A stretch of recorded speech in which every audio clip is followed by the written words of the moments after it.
Welcome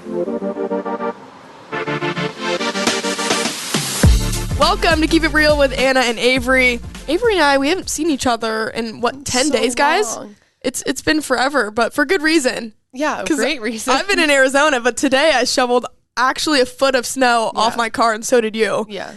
Awful weather in Omaha, Nebraska, like guys. Losers doing it. I looked like a loser. I literally have a shovel that's for a porch. It's about like a foot long, and then the shovel scoop thing itself it's like 8 inches. I looked ridiculous out there. It was embarrassing. Well, yeah, when I saw my neighbors yesterday scooping their cars, I probably should have done the same. I should have done the same before too. the next 2 feet of snow came and landed on my car. Because now it's like all like matted into. I had to like shovel out my tires and everything like that. It was a whole process. It took me like 30-40 minutes honestly to get here. It was freezing this morning. Oh yeah, it was freezing. I took breaks to warm my hands up. Really? Yeah. And I had to get gas too. I picked the worst time ever to try to get gas. Ugh. Yeah. Awful. Okay, well, why we were gone or why we were separated. Yeah. I was in Arizona, and if you don't know, which I'm assuming you do know, Super Bowl was there and the Waste Management Phoenix Open. Everything was there.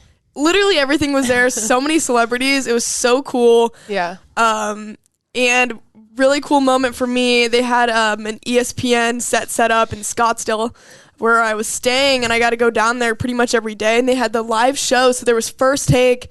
They did Sports Center there, and they did Avarie and I's favorite show, NFL Live. Ugh.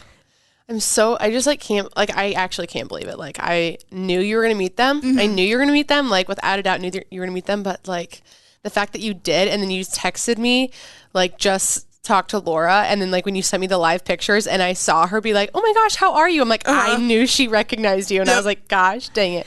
So how they had it set up, I knew they would come obviously to the back of the stage, and they still had the stanchions around the stage in the back where all the production was happening and whatnot. So I knew they were going to come back around, and I had tweeted out at Laura and Dan and Mina and Marcus, like, hey, my favorite show is recording live here in Scottsdale. Like, I get to go see it. It's my favorite show ever. I need a picture with you guys.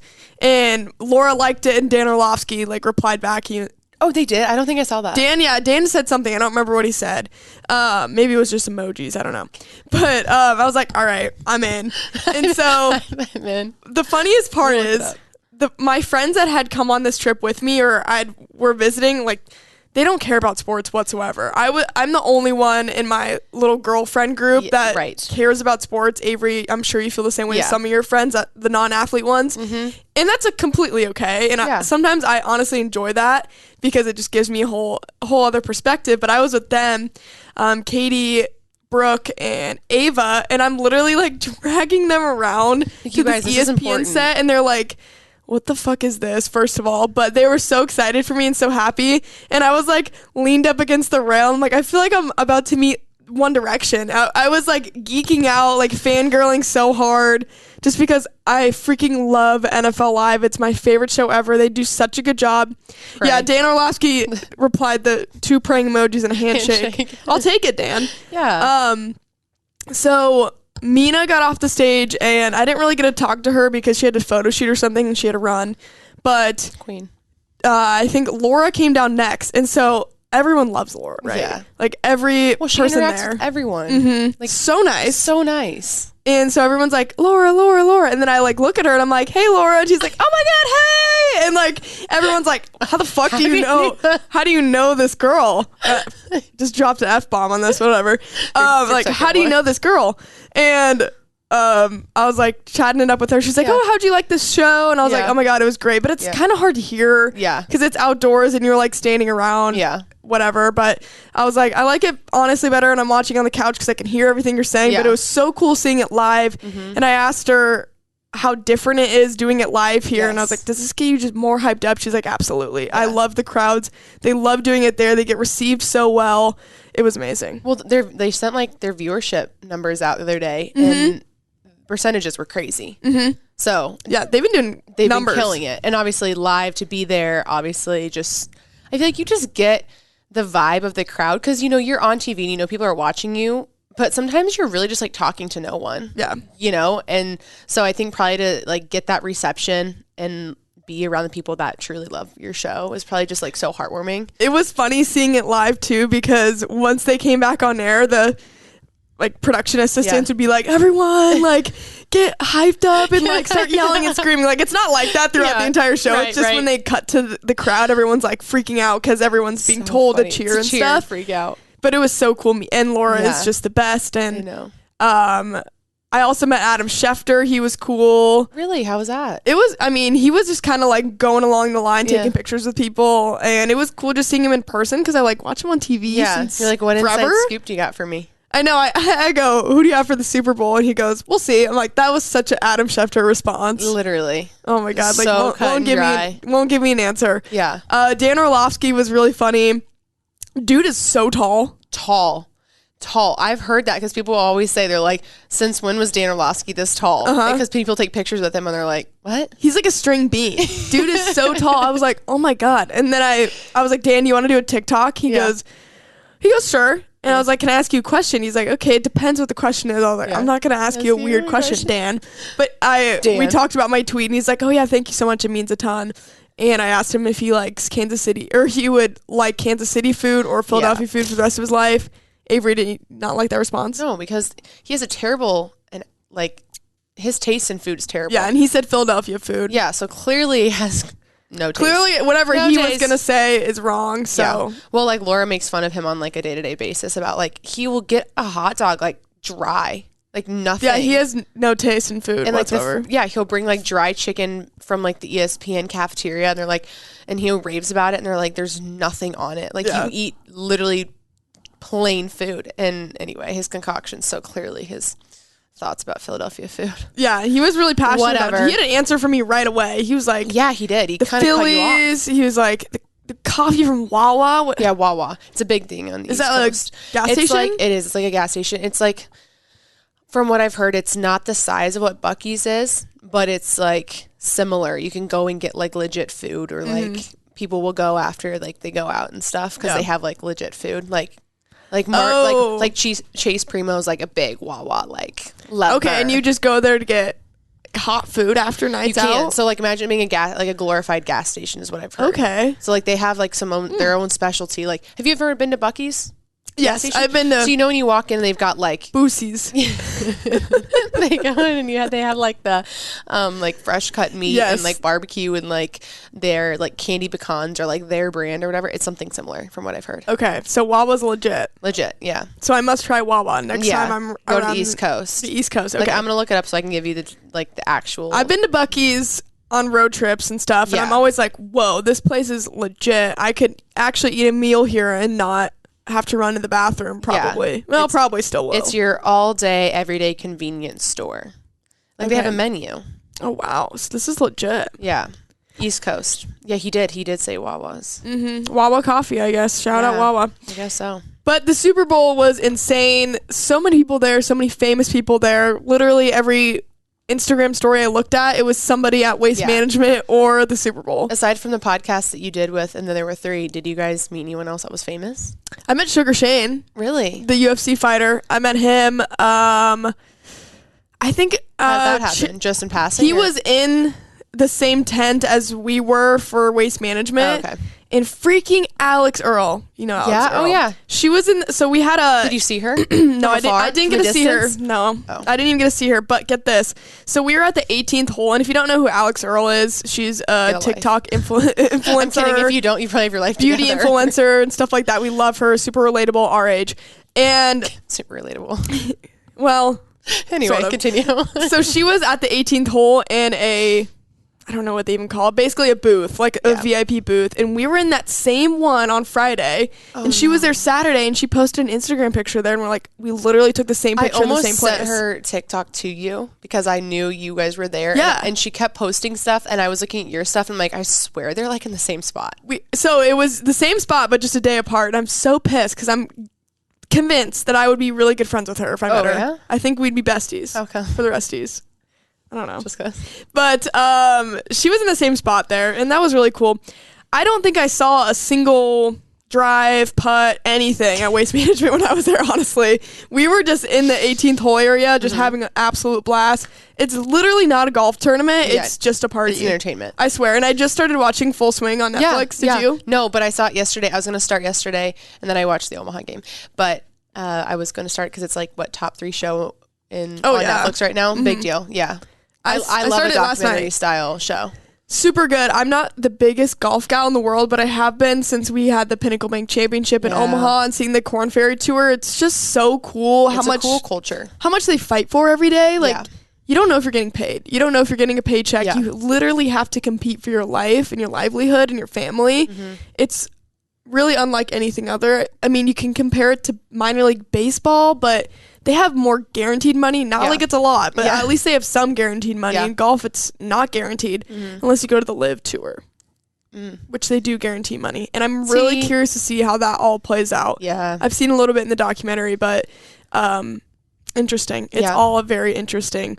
But Arizona was an absolute hoot. Yeah, you did so many interviews. If people haven't watched, go to Hurrdat Sports and watch all these interviews. But how was it? How was it going about that? Like, I know it's not hard to go up and like do fan questions, but like, how much more content did you have than like what we like posted? Oh, definitely have more than what we posted, and I want to like sift through it again to see if there's any other gems. But it was just me with my friends going up to people and being like, "Hey, can I ask you a question?"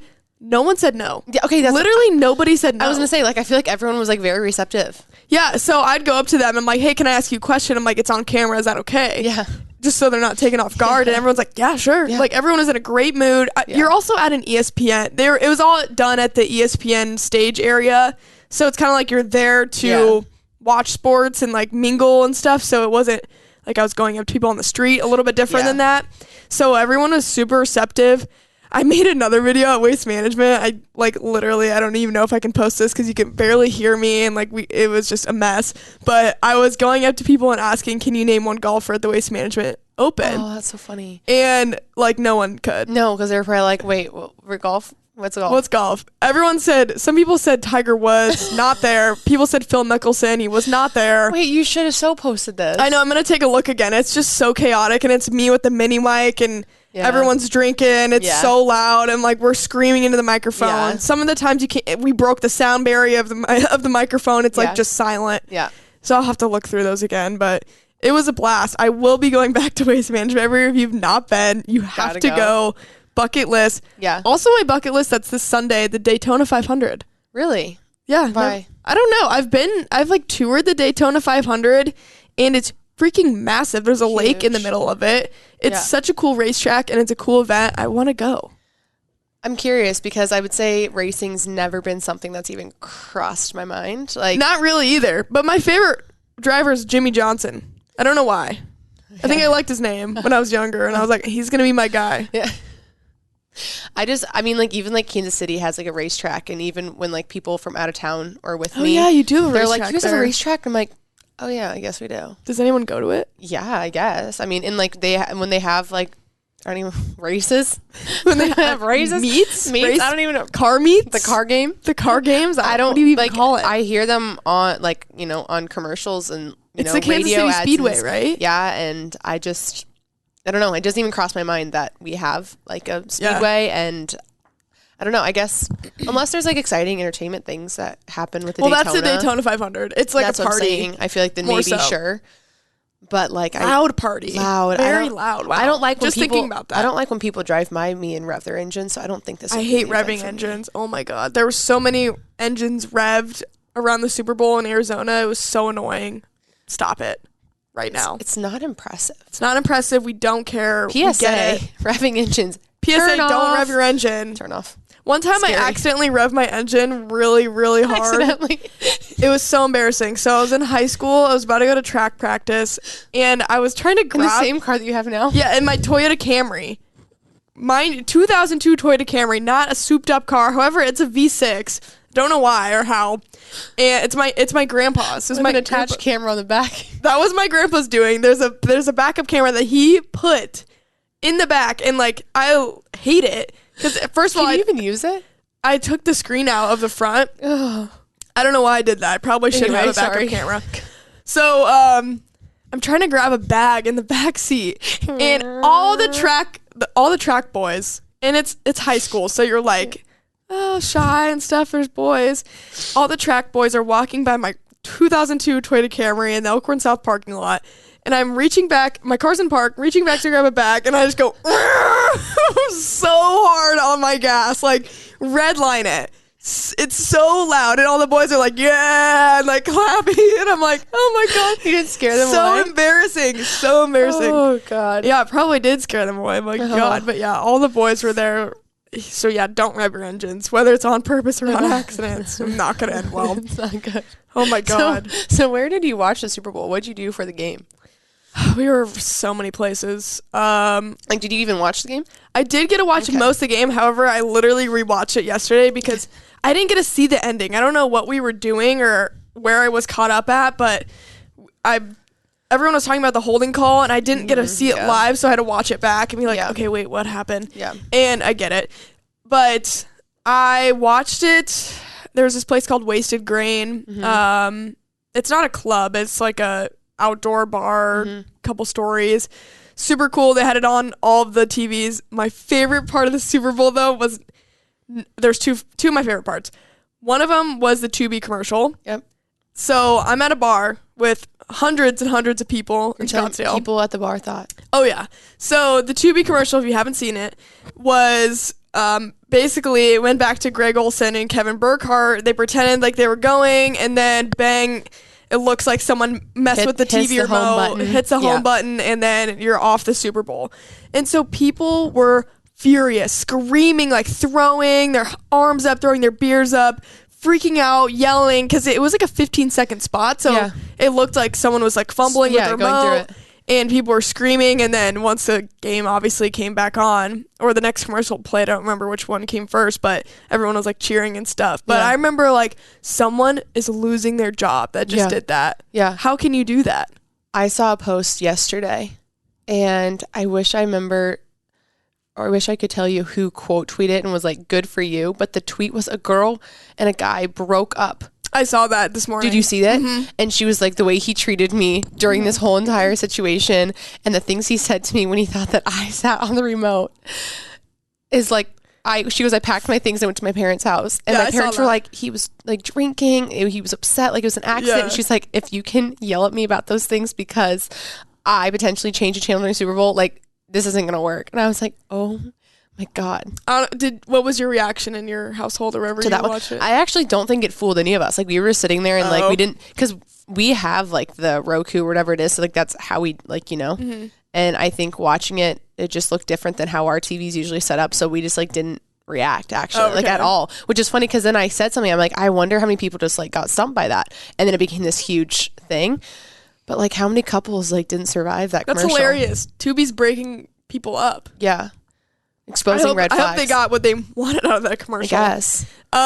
Second favorite part, Rihanna's halftime show. Yeah. For some reason, I feel like she kind of got blasted on Twitter multiple times. Yeah. For, I don't even know what, like the backup dancers, and it felt like there was a lot of love, and also a lot of people were just kind of like, meh.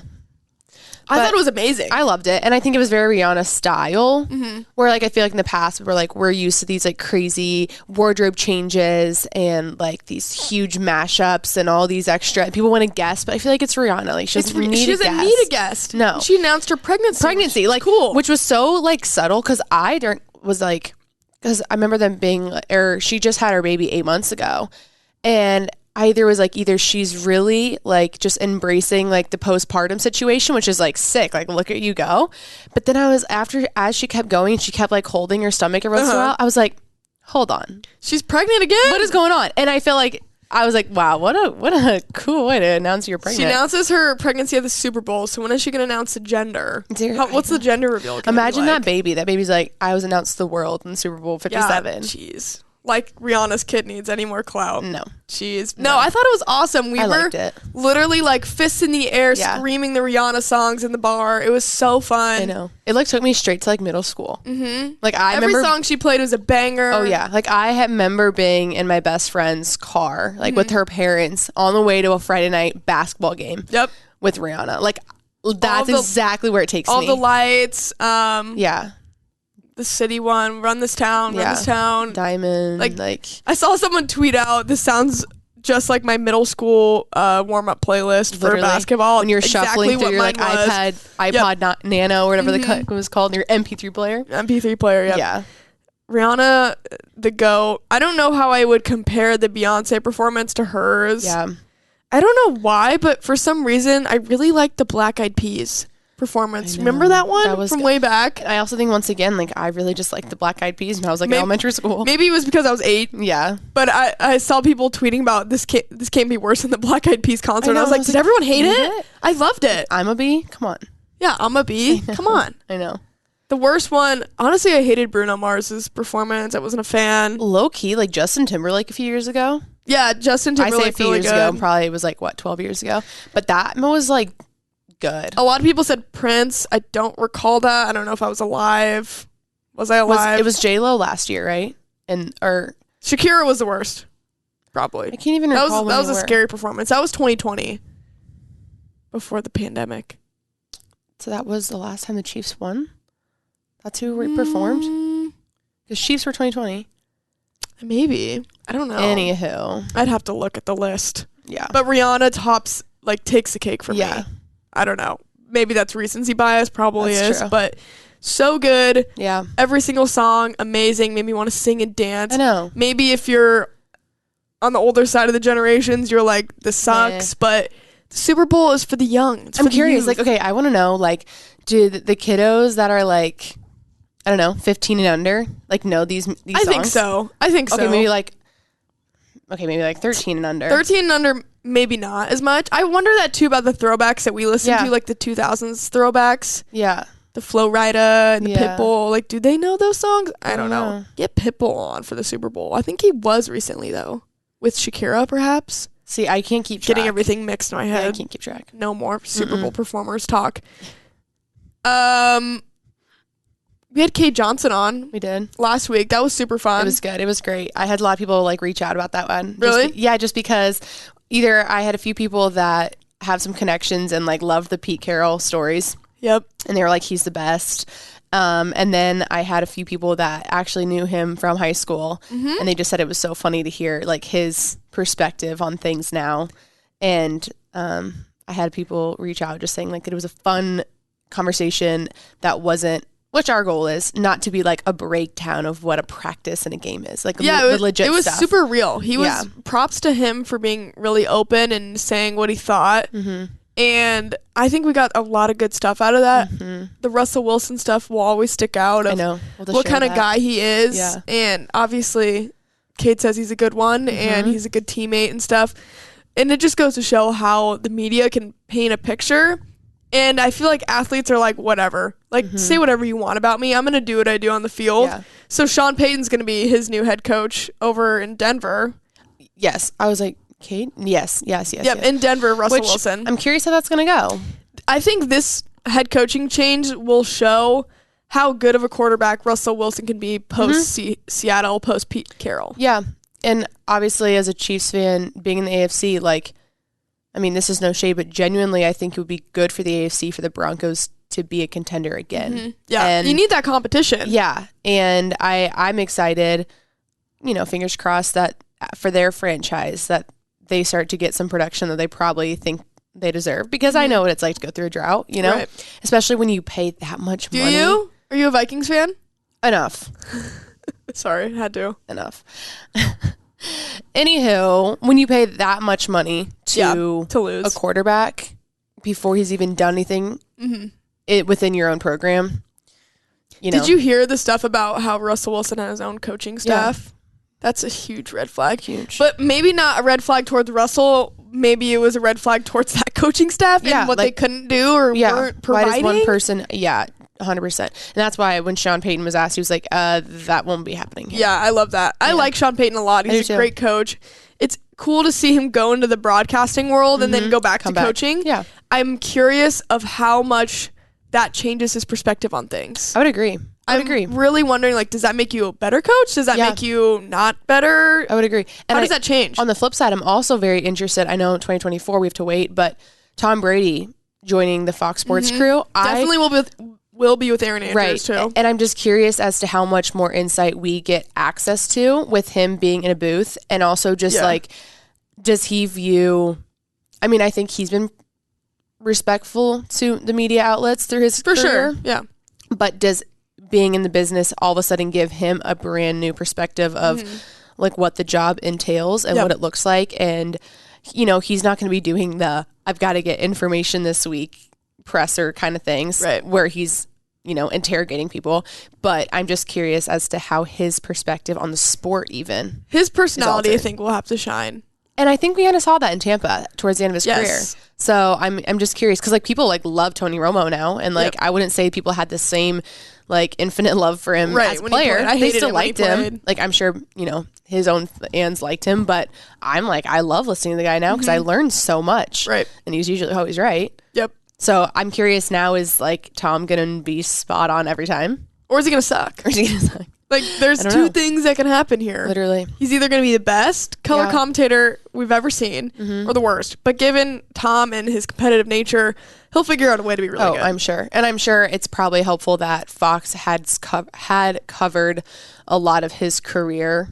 And so he's jumping in. Probably felt right. Yeah, he's jumping into a crew that's covered him and he's worked with for a long time. So I'm sure. Just sucks that he's definitely going to take the spot of Greg Olsen. Because I love Greg Olsen and he does a great job. He does a great job. I mean, did you even, I don't know if you saw this, but on Twitter, Kevin Burkhardt, he a few years ago was doing like car commercials. I saw that. Had a job on the side. Yeah. And now he just like did the Super Bowl. Insane. Yeah, he had a crazy come up. I saw he was doing car commercials. He had another job, just a regular job to get by, and then made his way up to the Super Bowl on Fox. It's incredible. I mean, you look at the same thing with Kevin Kugler. Like, he might be a guy that calls a Super Bowl one day, and I hope he is. He's great, and he does college basketball, he does baseball, he does football, probably other sports. I mean, women's basketball, too. He does literally everything. And I hope to see Kevin Kugler, Omaha guy, make it to that stage. Crazy how many really good broadcasters there are from Omaha. Yeah. KP, Kyle Peterson. His big days Kugler today. I mean, there's Matt Schick, Nick Baugh. There's so many guys that are so good in the business and what they do. Yeah. And then us, of course. Jeez, how can you forget about us? I know. One day, maybe one day. I know. We'll talk about, okay, I had to tell this story real fast because talking on the reporters, you'll get a kick out of this. So this past weekend, I'm going to P&L to watch the game. Power and just Light. Not even, Power and Light in Kansas City. Not even to watch the game, just to be in the atmosphere during the day. And the reason why this topic of reporters brings me to this story is in 2020, my family went down there to enjoy all the game day activities, and it was free. 2020 was free. You could walk into Power and Light. If you got there early, you got a spot. People were on the stage. They had a DJ throwing out T-shirts, whatever it may be. The streets around it all had tents and events and all that stuff. So I get down there on Sunday and I meet up with Sydney, our friend, who's a photographer, and she works for the MLB, but like she also has connections with the Chiefs. And so she texts, I want to say his name's Steve, and he's the guy that oversees the photography department and stuff for the Chiefs. She's like, hey, just want to let you know that I will be in the area if you need me to get some shots. Well, of course, he like gives her a shot list of things. And one of them is like an aerial view of Power and Light. And I'm like, well, perfect. We'll be in there anyway. Like, whatever. We get down there and every single street was like barricaded off, like everything. And I was like, well, this is weird because this is not what it was like at all. Like 3 years ago, like clearly we've had 3 experiences now, and they're like, we are going to capitalize on this opportunity. It was $80 in cash to get in. What? To Power and Light. Or you could have reserved your tickets like early and just go up to Will Call and get your tickets. Only in cash. And so Sydney was like, screw that. Like 1 second. Mind you, I'm in my like vintage sports jacket that Chiefs won. I've got like a, like crossbody bag on. Like I've got like my little black booties, whatever. I look like I'm going to go watch the Super Bowl somewhere at a party. And Sydney has a camera around her neck, but that's about it. Like she's got, sweatshirt, Chiefs sweatshirt, Chiefs hat. Like we don't look like we're working is my point. She goes, give me 1 second. Don't ask questions. Like just stand here. And I'm like, okay. So she goes up to the credentialing little booth and she's like, hey, like I work for the Chiefs. Like I have to get these shots. I might not be on the pass list because like I just got these assignments because I'm down here. If you need to call someone, like here's my point of contact, whatever. And she's like, and I have this reporter with me. Like we have to go get these, whatever. I have no idea she's saying any of this stuff. I have zero clue. I'm just standing there like acting like I'm like trying to make some calls basically. Yeah. And the two girls are standing there like, oh my God, absolutely. I mean, they see the camera around her neck, so it might help. And they're like, just follow her or whatever. So she looks at me, she's like, let's go. And I'm like, okay. So we start going up the stairs, and this younger girl's like escorting us up to the very top of Power and Light. And we get to the very top, and there's a security guy there, and he kind of like does a double take. Like he's kind of like, who are these people? Yeah. And he sees Sydney's whatever, and then he sees me, and he's like, hold on. He's like, what's your connection? Like, I see she's got the camera, but like, and Sydney like pipes in before I can even start talking. She's like, oh, well, she's the reporter with me. Like, we have to get a few shots, whatever. And he looks and he's like, well, where's all your stuff? And I was like, literally, I'm like thinking, I have no backpack. I've got no microphone. I've got no laptop, whatever. And she's like, we literally just have to take a few shots for the Chiefs, yada, yada. And he looks at us both. And the girl that's escorting us, she's just kind of standing there. And he goes, yeah, you look like you work in TV. Just go before I ask you more questions. I swear you can get in anywhere with the camera. Literally. And so we get up there. We're where all the reporters are. We're with like all the news stations, all these things. We're literally behind like where everyone's like staring at you because we have all the cameras. And so we take like 20 minutes and just take all these angles, all these things. Sydney gets all these shots basically. And we were, but it just was so funny because we actually did get the stuff that Sydney needed. Yeah. But she was like, I have this reporter with me. And I'm like, I have this girl who's a reporter in Omaha. Yeah, literally. And I'm like, I've got nothing screaming. I'm a reporter right now. Yeah. So just always carry around a microphone. Literally, I told Sydney, I'm like, from here on out, I'm carrying something with me. Like, we could have made our own damn credentials for this thing. But literally, I mean, like, no matter what, Sydney was going to have to get in there and take those shots. And like, if they could have called Steve and he would have been like, yes, like I need her to get these, whatever. But, yeah, there's a story for us down the road. Hopefully. That's hilarious. So you're just sneaking into everything in Kansas City. The AFC Championship. Literally. That's what I said. I told Sydney, I'm like 2 for 2. People are going to start seeing you and be like, oh, just let her in. Just let her in. I know. So funny. But I was trying to figure out how I could do that at the parade the other day, but that would be cool to be in the actual parade I almost area. didn't care that much because I just was like, we've been here for the Royals. Like, I know how this works. Like, if we get close enough, we have a good spot. Like, they pass you for 5 minutes. Like, right. But, I mean, that was such a fun experience. Yeah, you got some really cool videos, too. Travis Kelce. I know. The energy of those parades is just, like, unmatched. Like, you stand there for hours, and it was 40 degrees, but, like, in the cold, and you're standing, and you're marking your spot, or you're trying to move, and you're trying to maneuver, and trying to find the best spot. But, like, the whole time, everyone is just, like, in a happy mood. Yeah. Everyone is on the same page. Like, it's just Chiefs gear everywhere. Like, we all have that shared thing in common. And it's just like, as things are coming, like they had little kids were playing catch across the things, and the police officers and like state troopers were getting involved, and like I saw a state trooper dancing. Yes, it was like everyone's just happy, and like they just want everything to run smoothly. Like there was very little hiccup, it seemed like. Incredible how they can do that so fast. It was totally. And it's funny because I actually followed a few people on Twitter the past few days that are on the event staff for the Chiefs, and like they were giving like, hey, Chiefs Kingdom, like we're throwing the best parade in less than 24 hours. Like, here's a little inside look, like what their whiteboard looked like. And I was like, that's sick. And like, they had a way bigger turnout than they thought. Yes, they expected 500,000 and 1 million showed up. Yes, because back in 2020, it was freezing. It was like 10 degrees on parade day. And so this one was just like even bigger, which is kind of cool. And some of the players even said this one like might be even better. And when they were like, really, like not over the first one, but it was so fun. And obviously, I think the best part is you see some of the personality come out in these players during the season, but nothing like how they interact with fans. That, and it's just like they're real, and like they just give you a real inside look. And it makes me want to be a fly on the wall in their locker room during their practices and stuff, because it's like, how would you not be laughing all the time? How would you not be having a blast? Like, if I was surrounded by these people every single day, like, I mean, Travis Kelce. Seriously, my favorite thing, and I've noticed this in 2020, I love watching Pat watch Travis. Yeah. It's like, he's just like, Travis, say that. Travis, say this. And he just sits there and he laughs. Like, he's just like, do it again. And he's like a little kid. He is. And he's like Travis's biggest fan. And it's just so funny. And I love watching their interactions. He's hosting SNL. I can't wait for that. I'm so excited. It's going to be so awesome. I'm so excited. Did you go to the 2015 Royals? Yes. How was that compared? So the route was bigger. So they did like a full like block square where the Chiefs have just gone down Grand because it leads them to the rally. But there was a lot more people for the Royals. That was my question. Was there more people for the Royals or Chiefs? There was for the Royals, and granted, the weather was a little bit better. is in October.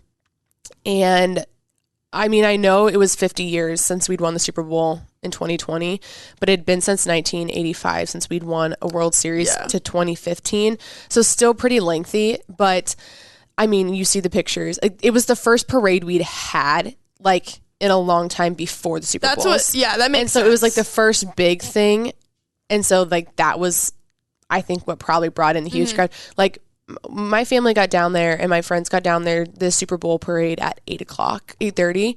I'm pretty sure we were up and out the door like 6:30 for the Royals one. Like we got to take like a little parking spot. Like we set up a tent, we had breakfast, we had the whole thing.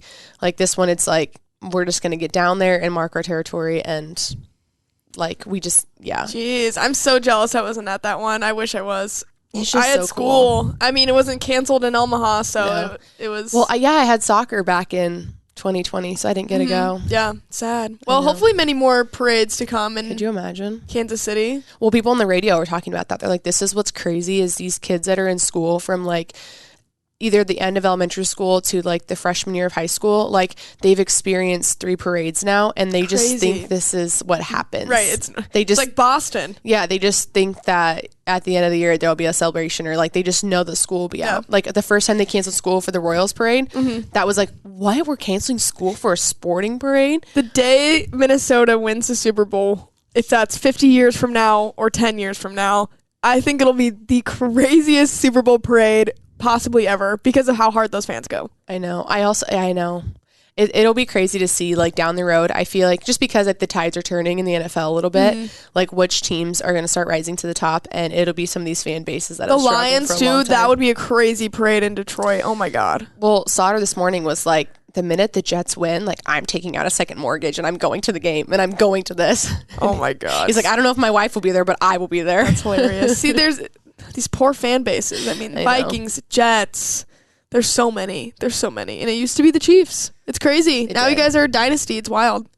How many more for Patrick, do you think? He's got 2. How many more before he retires? I don't know, because like we have him until what, 2031? I think it is, or 2032. 31 is right now 31? The contract.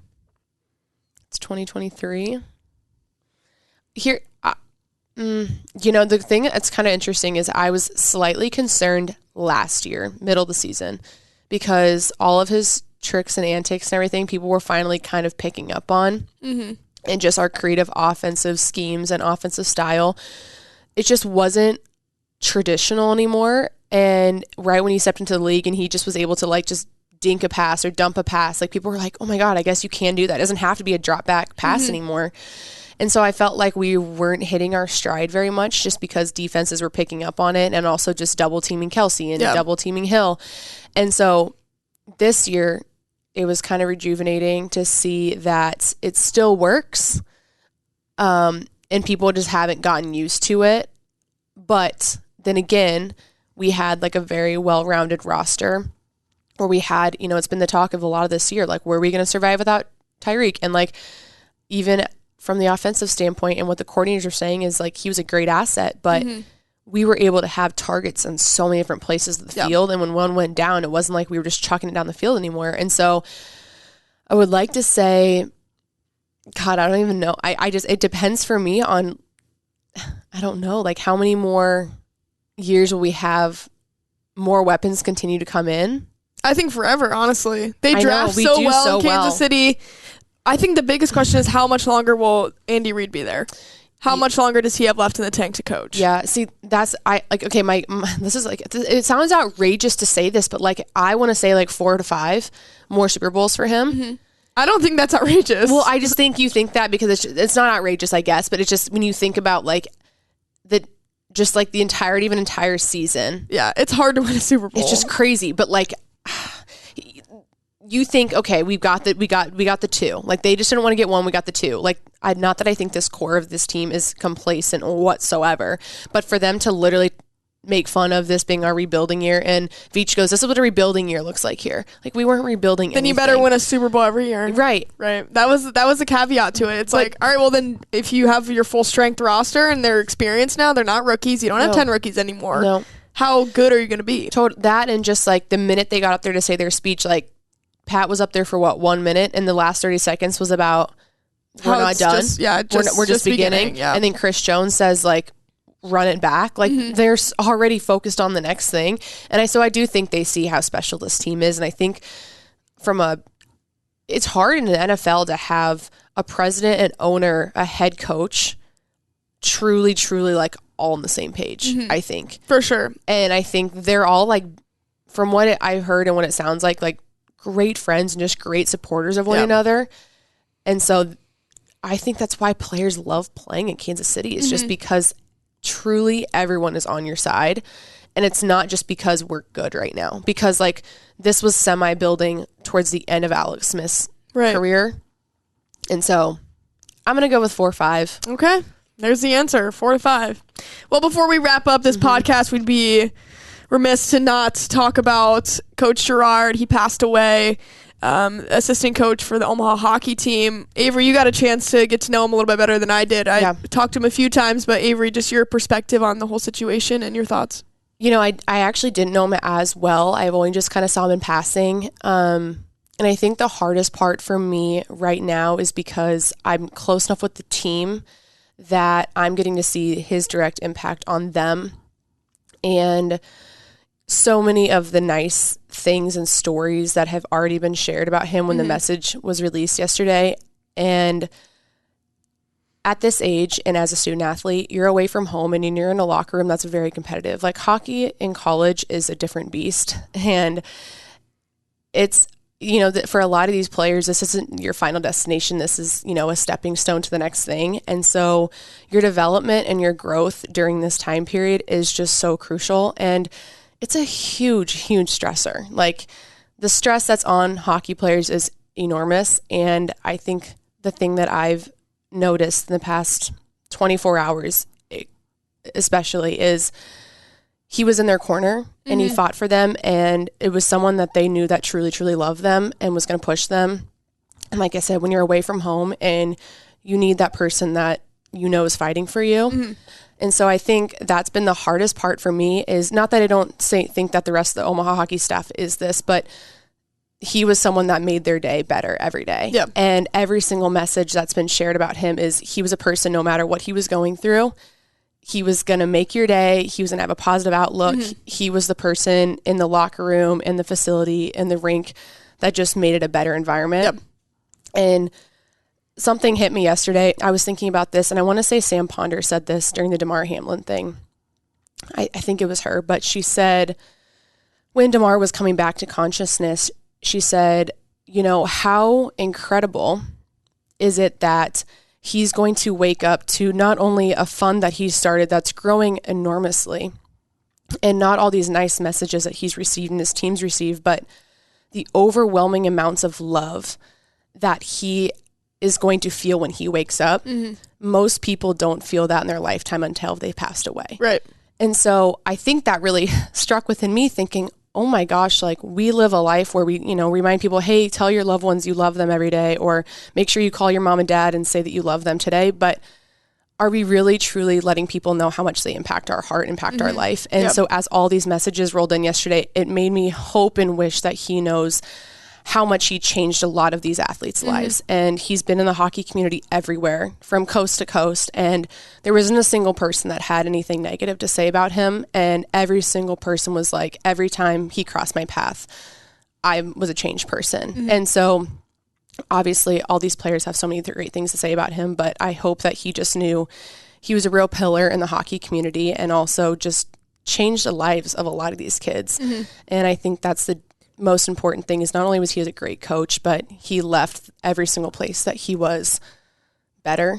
And people felt loved every time they interacted with him. And he lost a battle to cancer, if you're unaware. Just suffering through all of that and going through a season and kind of pushing away what you need personally to coach a team, like, that takes incredible grit and determination and just passion and love for the game. You can just imagine how much he loves those guys and those coaches and those staff, just because he didn't give up. He played, he went through it all. He coached at the highest level in Division I in the NCHC and continued to do so through a cancer battle. I can't imagine.